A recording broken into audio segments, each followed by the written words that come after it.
What's going on, all you Rebecca Ferguson enthusiasts? Your two favorite Apple TV subscribers are back tonight, and we're here to cover the entire first season of the Apple TV original series starring Rebecca Ferguson.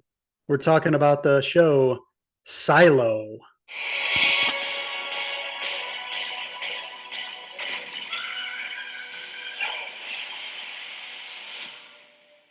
Some mysteries are best left unsolved.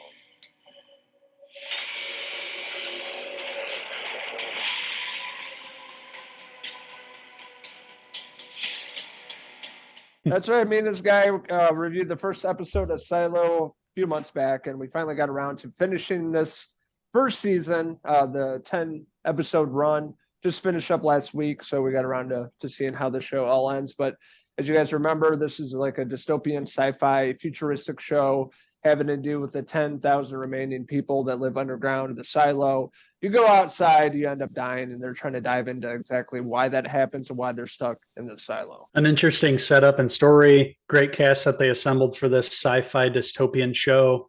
Very intriguing after the first episode. Rebecca Ferguson's character having this friend that had these artifacts and things from an outside world that is no longer out there supposedly, and her kind of putting the pieces together, solving the puzzle of what's on the other side of the silo. Like, why are they there? Is there life out there? And continuing on from the pilot episode where we saw David Oyelowo and Rashida Jones as like the main focus, and then after the first episode, it puts all the focus on Rebecca Ferguson's character, Juliet. A strong supporting cast who we have, Common, he's actor and also a singer. Tim Robbins, we haven't seen him show up in anything in a while. Bernard Holland, he was like the mayor of the silo. He was he was basically like the president of the silo, in control of all the decisions and making all the decisions. And then Juliet became the sheriff after David Oyelowo's character kind of ventured outside the silo and seemingly disappeared. We never saw his body though, so who knows? Maybe he'll be back along with Rashida Jones sometime. That's vague. Interesting setup with the characters, dealing with a lot of interpersonal relationships, generational things that happened. I noticed the actor that played Juliet's father, Ian Glenn, plays him from Game of Thrones. I recognized him playing Dr. Pete Nichols. We see a young Juliet too, and these experiments that were going on in the silo involving her father, and then what happened to her mother. So it's a lot of it's a lot like shows like Lost, where you're trying to figure out what's happening as the show goes on. A lot of things happen, a lot of characters to know, but they did a nice job over the course of the first season of getting us familiar with these characters, bringing us into this world of living in a silo. It's hard to imagine, obviously being able to go outside, but just imagine you were trapped in these places, these silos, and supposedly the outside world didn't exist anymore. It'd be crazy. It would be a totally new way of life. You'd have to be, a new way to keep things orderly and to keep everybody calm, and be a whole new way of living. And this show really goes off of that premise. One thing that really jumped out at me about the show is all the technology they use. Like sci-fi shows, it's futuristic. There's a part towards the end of the first season having to do with this hard drive, right, that Juliet gets, and she's looking at the files, and it looks like it's straight up from the 80s or something. Yeah. Just how they always try to modernize technology and the way they go about it. It's really funny. But technology has a big part in this, obviously in the silo. For Juliet trying to dive into the mystery behind the silo, why everything it is the way it is. And then also Tim Robbins' character, he's a really shady bad guy. That's a guy you can't trust, and you'll see what happens with him and Common's character as well. You're right about Tim Robbins. At first you think he might be sympathetic, but in the end, you just want to punch him in the face. Same with Common's character, always going after Juliet. Juliet's exposing the truth. They find out that they're recording the people within the silos through the mirrors. And like you mentioned, the technology we usually see in these kind of shows, it's futuristic looking, whereas this kind of went back in the past with Windows 95 looking computers with the green text and old school. A very interesting look and feel to the show. They really took the dark aspect of living inside all day and really brought this silo to life from the stories from the books.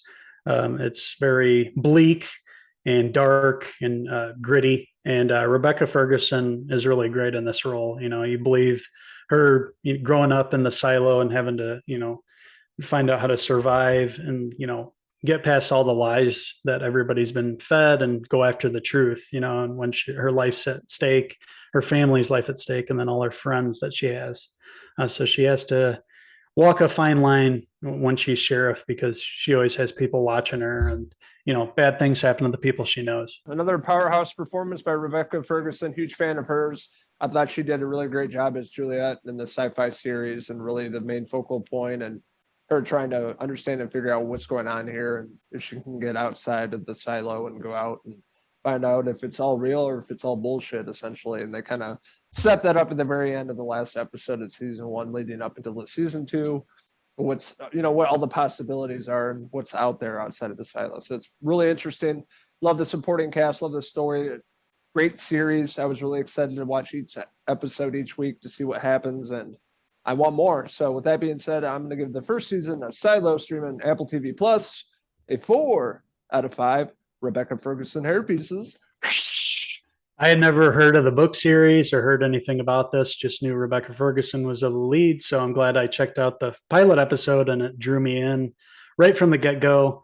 Was intrigued throughout each and every episode and really looked forward to the next one as the mystery unfurled. And, there's still mysteries going into the second season. Another winner for Apple TV Plus, much in line with shows like Severance that show, this dark kind of atmospheric show talking about, technology and privacy issues and things like that. Another intriguing show with a great cast. And like you mentioned, there's plenty of places season 2 can go. I don't know where the story and the books go. And I don't know what's going to happen. And I want it to stay like that. I want it to remain a mystery and find out as Juliet finds out on the show.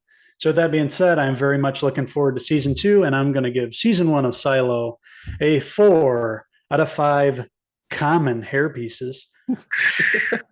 Want to hear from all you wild rascals out there. What did you like about the first season of Silo? What didn't you like about it? What's your favorite series on Apple TV Plus? Let us know in the comments below, and don't forget to click subscribe. Also check out these wild sci-fi enthusiasts on Facebook, Twitter, and Instagram, and our website, Cinephellas.com, for latest, greatest TV, movie news and reviews. And also make sure to follow along with us on our YouTube channel. We're going to be reviewing all the big summer blockbusters coming out this month and the next couple months, actually.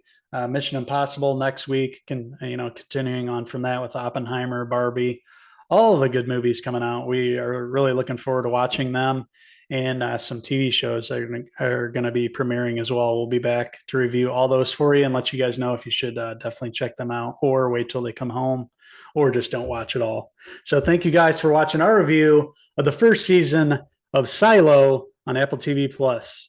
And until the next Cinephellas TV review, I'm Uncle Henry Hill, and that's my good mate, Logan Ferguson, signing out until the next TV review. Cheers.